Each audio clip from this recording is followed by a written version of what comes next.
বিসমিল্লাহির রহমানির রহিম। আসসালামু আলাইকুম ওয়া বারাকাতুহু। আজ একটা বারাকান্ত মূল্যে একটা ভিডিও করলাম। কি নির্মমভাবে একটা লোকের স্ত্রী ছেলের সামনে আপন ছোট ভাই বড় ভাই আঙ্গুল দিয়া চোখ ঘুরটা তারপরে উঠে এলায় অল্পিশ্যে দেখছে ভিডিওটা। তো আমি একটা ছোটোখাটো মানুষ হিসাবে, একটা প্রবাসী হিসাবে আমার মনে হইলো যে আমি দুই চারটা কথা কই। দেশে প্রশাসনের আইনশৃঙ্খলা বাহিনীর কোনো পরিবেশই নেই। যদি পরিবেশ থাকতো এরকম একটা নির্মম ঘটনা ঘটাইতারতো না। এটা জ্যান্ত মানুষ কীভাবে চোখ ঘুরটা উড়াইতারে? আপনার কাছে আমার প্রশ্ন এটা।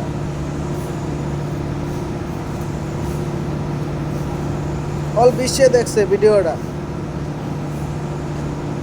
এই সম্পৃক্তি দিয়ে কী হইব ভাই? আপনার মারপেটের ভাই, আপনার মারপেটের ভাই সন্তানের স্ত্রীর সামনে আপনি আঙ্গুল দিয়ে চোখ ঘুরটা উড়ে এলেন। এই দেশের পরিবেশ কবে ভালো হইব?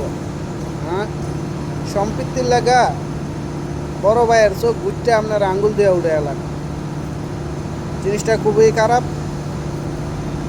অল বিশ্বে দেখছে জিনিসটা। আপনাকেও কিন্তু ভালো হয় নাই, কিন্তু যে কামটা করছেন আপনারা খুবই খারাপ করছেন, অপরাধ করছেন। তাই দেশে আইনশৃঙ্খলা বাহিনী কি করে জানি না। যদি আইনশৃঙ্খলা বাহিনীর কাছে ভিডিওটা যায় থাকে তো অবশ্যই আপনারা আইনের আওতায় এনে এটার কঠিন বিচার করার প্রয়োজন আমি মনে করি।